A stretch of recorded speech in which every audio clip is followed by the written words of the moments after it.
swords, bows, magic fucking spells, and music?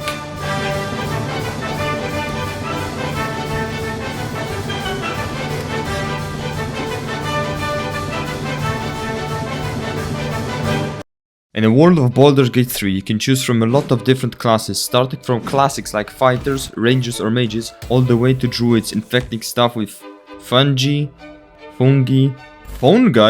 I don't fucking know how to pronounce that shit. But in spite of all of these cool and amazing classes, we'll be choosing bards. Yeah, fucking bards. We will musically kill our enemies as a quartet of evil bards on our quest to become the absolute.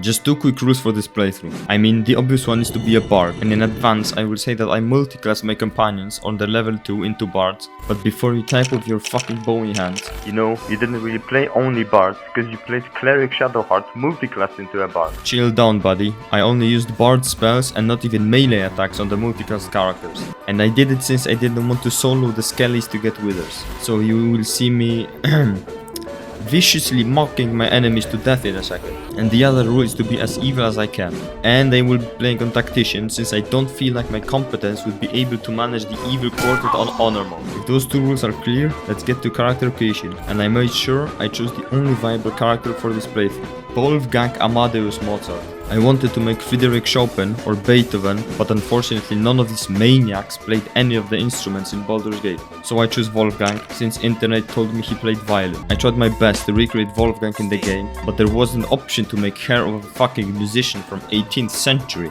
I chose Vicious Mockery and Mage Hand for cantrips, and as for the spells I decided for Thunderwave and Dissonant Whispers for damage, Tasha's Laughter for some crowd control, and Fairy Fire to buff my attacks. Oh, and I made sure that Dream Visitor was the biggest abomination there was possible. But enough of this pep talk, and let's get into the gameplay. Like in every playthrough, we wake up on the Nautiloid with a worm in our heads and a voice that tells us to kill, kill, kill. Going into the next room, I go to everyone's favorite starter Pokemon, us. But the urges in my head tell me to completely shatter it. So I kill him with pleasure. After my urges are satisfied for a while, I approach some new kind of frog species. I try to talk to her, but apparently she's mute in my playthrough. The battle commences and I instantly yeet her off the Nautiloid because she just isn't musical enough for me. Me and my violence power is enough to get rid of these useless imps that are in the room. Making my way into the next room before I actually even try to help this goth girl, I slaughter some of the corpses for their blood. When I get to the cockpit, a massive battlegrounds between demons and Squidwards is commencing. I decide to play a bit of music for them before connecting the transport and they're getting the fuck out of there. I somehow live through the explosion and my first thought is about killing someone. I see the black-haired mistress and wake her up, since I would never do anything to a woman. Few meters from Shadowheart lies the spirit of Lae'zel, which I gladly resurrect, and we all skip the encounter with the brains, since I am the only one that can do any damage now. I loot the chest and fight one of the biggest urges that is cutting this hand from the sigil. But unfortunately I will need this dude that's stuck in there, so I kindly help him. With his enrollment into our party, Shadowheart levels up and starts to multiclass to a bard with Vicious Mockery, Blade Ward, Thunderwave and Whispers. And Laughter. And Heroism, playing on a flute. Then I stumble upon a dehydrated husk that wants water in order to survive. So I give him the cold heel of my boot. This wanderer gives me enough XP for my other characters, so I will no longer need to be the only one dealing damage. But then I look at damage of Vicious Mockery, and it doesn't look good. I myself took Bane Spell, Lae'zel's got Hand Drum for an instrument, Gail's got the Lyre, and the True Strike, just cause it's so fucking OP. I then approach next companion, and the perfect one for the evilness of this game. I mean, looking at which characters are evil and who are not, Astarion is the most evil. I feel like Shadowheart is also evil because of Shar, and Gale is just a gullible soy boy. Astarion's got the loot instrument and we could finally go and kill some mind consumers. And here comes the part of Vicious Mockering them to death. In few rounds I felt like I didn't want to use spell slots, so I needed to endure through my party dealing 1 damage to them. After what felt like few hours of mocking these little fucks, I make my way to the grove where massive battle rages. Our homie starts blasting the goblins into oblivion and Zevlor holds the high ground to take green scums. After going through the gates, we sucker punch the soy boy that we helped at the gates and proceed to trade with the local midget for gold. I convinced the mad tiefling to stay to make my future master plan of execution be more satisfying. I make quick friends with Will and make fun of Redface for not being able to hit the target properly. I steal a ring from a poor child and I wander to another NPC which I think fits this playthrough the most. Volo. He asks us about the things we have seen at the gates, and we started the biggest fake stories we could have said to him. Before I went to Netia, I took the elevator, but inconveniently a squirrel was in my way. And even if I had the choice, I would have still murdered him. I was on my way to try and save the tiefling for later murder, but some sneaky assassin was in front of me. So it was better to take his life instead, and that wasn't an ordinary task, as my party still has no fucking spells that deal damage, only the useless fucking mockery. So in the process of killing him, Gale trips over and falls downhill dying, and letting me see the cutscene I have never seen, because who the fuck plays with Gale in his party? Like, tell me. But in this playthrough I need to have him for at least Act 1. So I play the flute and get the resurrection scroll to not use it, since I don't need to waste it on him now. I wandered into the Druid's cave and was met with a dilemma of saving an innocent child or letting the snake take life of it. And I mean, I hope you guessed which one I picked. I tried to talk to convince Kaga to fuck off from the tieflings, but she just put her greasy balls on my offer and told me to fuck off. The first healer I found offered me to kill myself if I wanted a cure to the tadpole. By the way, if you thought I forgot about the blue jay here, I didn't. I also lied about that Arabella is still alive, cause why not? Later wandering the grove, I found the friendliest tiefling I knew. We became friends and she taught me how to play an amazing song. I hope she will do well in the future. But now was time to bathe in the sun, and how coincidentally a beach was nearby. And the kid. And my demise. So I quickly packed my stuff and went from there. I'll help him sometime. Making my way back into the grove, I found a standoff at the cage. Prisoner looked suspiciously helpful with being evil, so I let her get out. Listen to Gale waffling about some bullshit and free Zaza from her chains. But before we escape to the goblins, I get the biggest urge to just break someone's legs until they die of agony. And coincidentally, there is a tiefling sitting in a magazine. It would be just so sad if she never took a breath again. Robbing the warehouse was just a side quest. We have a stroke whilst escaping with Zaza and lose the fight in the first time due to me still not having full bars in my party. I decide to have a long rest and see Astarion laying down as if he would be in some kind of whorehouse or something. After the long rest, the goblin scum are no challenge for the party, so we clear them and let Zaza get out. After the fight we get level 3. I choose College of Swords for myself, and my other hobos just get level 2 into Bard. I decide that this is the perfect time to kill the skeletons and get withers and then respec them all to bards. So I place my minions in place, steal the swords from piles of corpses and started the fight. As I said, they pose no threat now that we are level 3 and the fight goes smoothly as a sliver. I quickly romance withers into joining our camp and go to respec the other buffoons. As Wolfgang is a duelist with a rapier like a very honorable fighter, Astarion will cut enemies with poisoned weapons whilst dual wielding them. I think that fits him a lot. I also gave him College of Swords. Shadowheart gets College of Lore to buff us and deny enemy spells from our backline, and the Soy Boy gets College of Valor, which, to be honest, I think is just a jack of all trades but a master of none. So technically he can do anything, but he's just shit at it. I will decide what to do with him later on, but he'll just be a College of Valor now. Then it takes me a minute to organize the shit amount of spells they got because I have self-diagnosed OCD. I just have to fucking set the spells in the correct order. And I'm not gonna bore you with it, but I cleaned all of the ruins, sold my junk to the local midget. I proposed to Zevlor to assassinate Koga, which he approved of, and so I was off to brutally murder that redhead bitch. Whilst it takes ages for my company to take her life, the grove burns in battle. And you might ask, why do you think it took ages?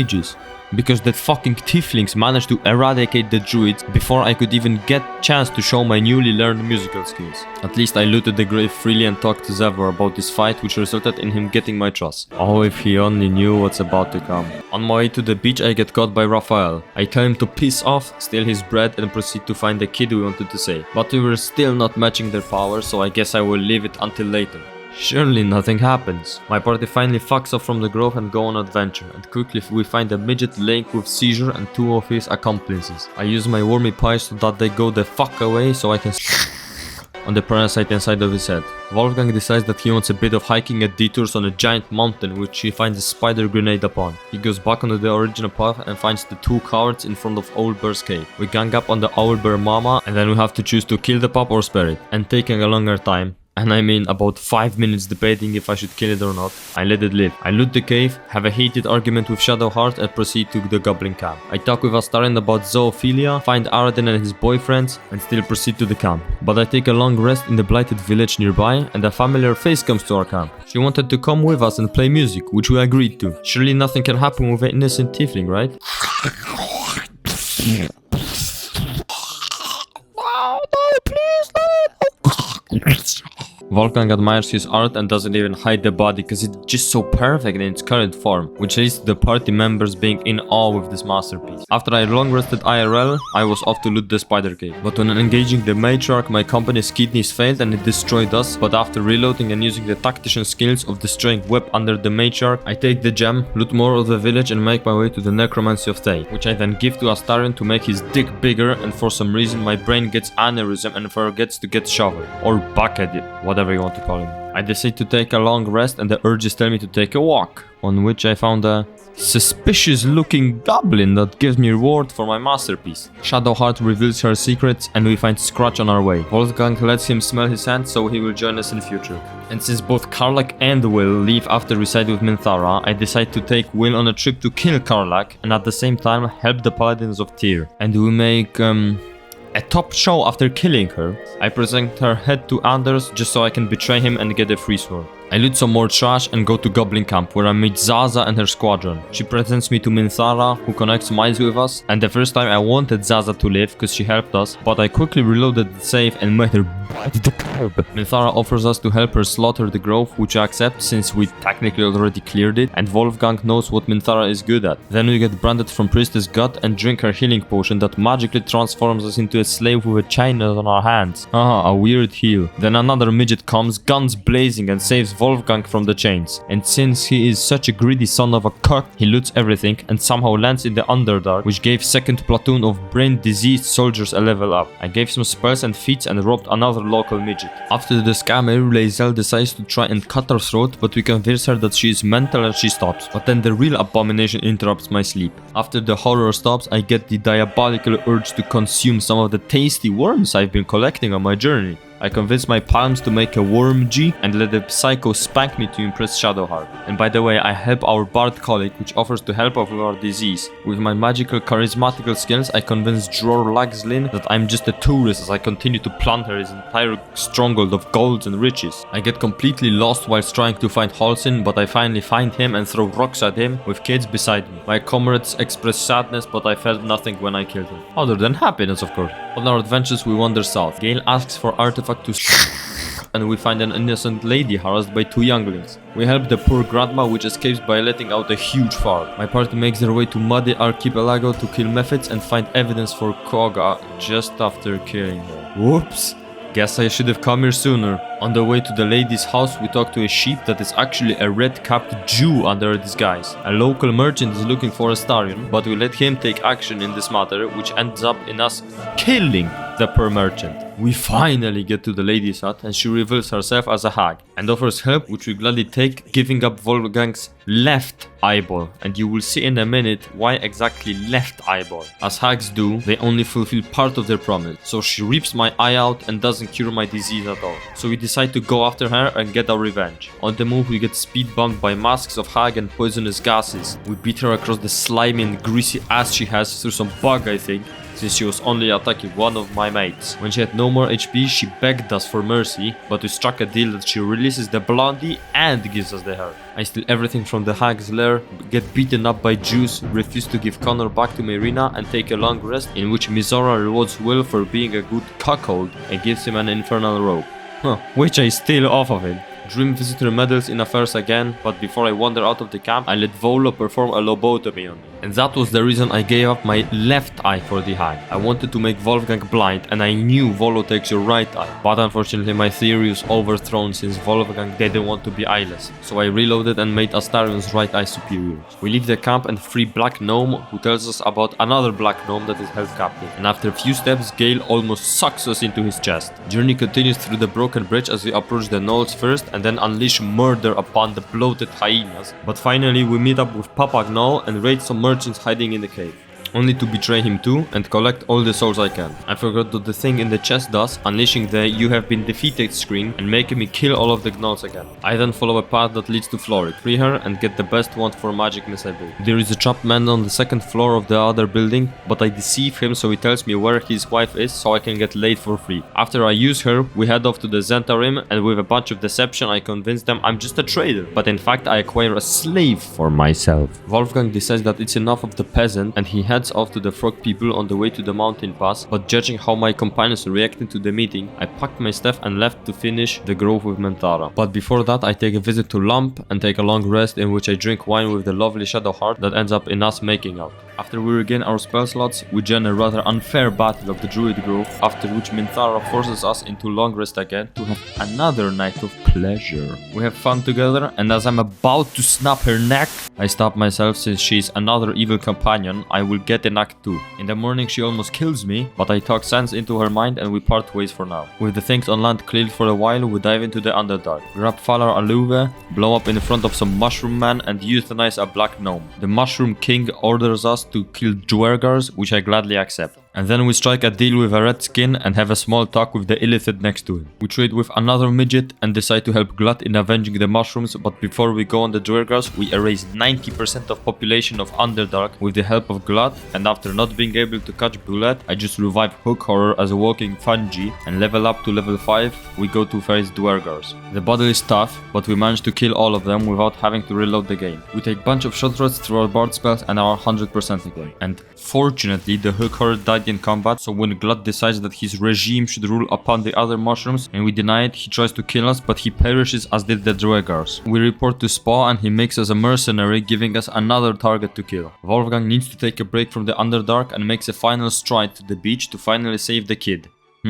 I guess I wasn't fast enough. After feeling bathed enough, we continue into the Underdark, and whilst making our way to the Arcane Tower, I get lost and get dragged into some sort of cult of blood and overthrow their current leader by convincing the fish that it's just some Jew under a disguise. I resume the adventure with going into the Arcane Tower and plundering it. We find a book about talking to Bernard and become friends with him. After which I throw him out of the window, but he doesn't seem to be bothered by it. We make our way to the Bold Legion of Grymforge, sell them all our junk, and encounter our old friend Barkus that needs saving again. And after I rerolled for like 30 times because these idiots kept running into the explosive I was throwing, we finally get near out. And as this is the evil run, we side with him. And oh boy, fight against the Bold Legion is difficult to the point I'm ripping my fucking hair out because someone gets thrown into lava or Nier is just obliterated by the dwarves. But with the use of their own scummy tactics of throwing people into the lava or lining up my allies before the fight begins, we finally kill the little fucks and get Nier's approval. Which after I google is so not worth it because I lose the Spa quest, Barkus as an ally and Nier's loot. But hey, I'm just glad I'm evil. We get obliterated by the Sharan traps, but with Scratch's help we get lightning charges armor. Shadowheart starts waffling, but we just look at her thinking of how we could carve her body in the night. Sharan Temple holds a couple of enemies that are in a room behind the door, so I cast a cloud of daggers in an old-fashioned style, I would say, and I let the people inside bleed to death when trying to approach me.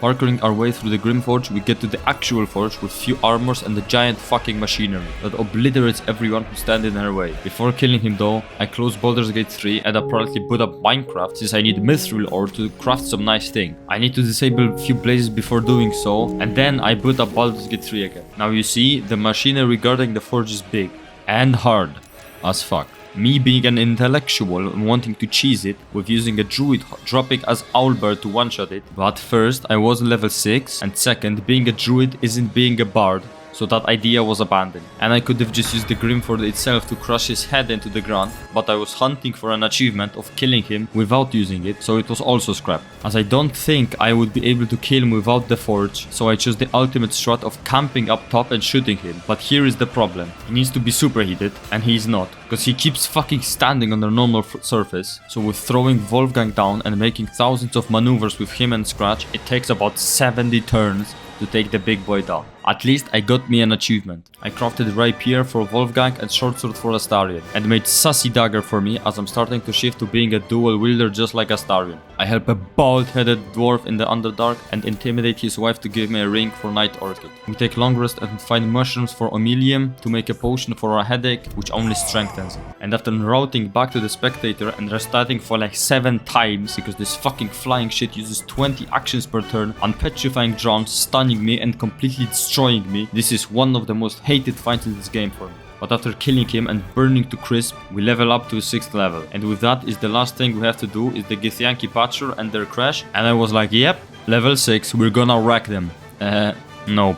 We in fact got smacked again. I'm starting to feel like it's either my tactician skills that are lacking or me choosing like the worst fucking equipment possible for my comrades. But after buffing the party before the fight and using Scratch, we managed to barely beat them, and I decided to play up and switch the skills at Withers. I changed Gale into more of a melee buffer since I had no idea how to use the College of Valor. Going into the mountain pass, I stumbled upon a lady that wanted fresh eggs, so I fooled her into giving me cash first, then bringing her an egg. After talking with her, I thought it would be a great idea to fight another Spectator now, which I somehow did, but I didn't save and went straight into the Ghouls and Death Shepherds. Bringing Armageddon upon my party, I had to reload the game before the second Spectator. So I gave him round 2 of smacking and destroyed the Death Shepherds with use of truly disgusting tactics of blading them to death with cloud of daggers and multiple flourishes from my melees. On our final step to the Githyanki Creche, an old cheese-eating wizard tells us a great story about Gale of Waterdeep and how Mistra wants Gale to blow himself up. Before getting into the Creche, I respell all my characters and switch my dueling style to double wielding. With the newly acquired spells, we clear rats from the temple and get onto solving the puzzle to ease the way of getting the Blood of Lathander. The Guardian of Faith takes half of my frontline's HP, but it was still enough to clear the whole division of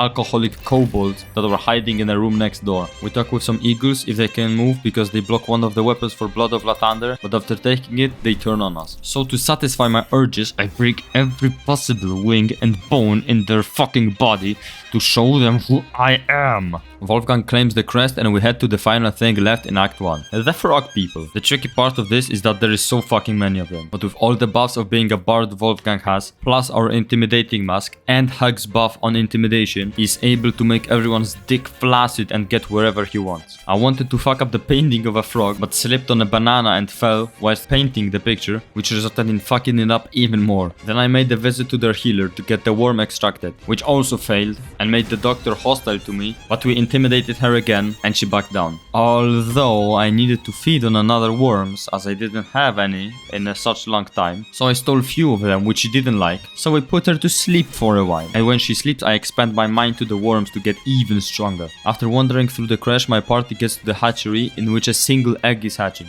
I talk to another frogman if I can touch the egg and raise it, which surprisingly he approves and gives me boots of stepping into acid. But he pulls a trick on me and tries to kill me, so I tried to put him to sleep, but my build forced him to an eternal sleep because of the poison. I exterminate the last of hatchery guards and steal the egg. Before our encounter with Inquisitor, we go to the training grounds, but I can't manage to convince Githyanki, so he cuts his head off. I piss off from the training grounds and sell them their own junk. I TP out of the Creche to give the egg back to the women and TP right back in. With a bit of hard work and fighting, we clear them and make final step into the chamber of Blood of Lathander. But first, there is a little speed bump on our way. The fucking Inquisitor himself with Vlak is on his side. The first time the battle starts, I roll a horrible initiative and basically die in the first 2 turns. Next try, I buff myself with Elixir of Bloodlust, Bless, and with the use of my greatly evolved Worm Brain, I cast a speed potion but couldn't get to the cutscene fast enough to still have the buff, so I end up lethargic when the fight starts. Yep, a great tactics I thought of myself. So I loaded it up again and made the same preparation but already inside the chamber. But I still lost because of this fucking roll initiative, throwing Gale and Shadowheart to the end of the turn. Whilst destroying my keyboard, I thought of scrolls and items I had. So with an army of 2 methods, Scratch and Connor, we finally take the Inquisitor down and face Queen Vlakith. We tell her to piss off, loot the place, go to Astral Prison with no intention of killing my sexy abomination and get to the Blood of Lathander. We take it without blowing the Creche, and before we get to the mountain pass, Kith'rak comes to parley with us. If I wanted, I could have slain him right there, but I've just let Laser take care of this since I was too tired of dealing with these disgusting frogs. She waffles something about heresy, and after telling them to fuck off, we finally get to Act 2. And that concludes Act 1 of this series. I very much thank you to everyone who clicked on this video. I know it's not some kind of challenge like playing Baldur's Gate with a salami or not attacking anyone, but I just thought it would be funny to play as 4 bars. Anyway, thanks for watching and see you next time.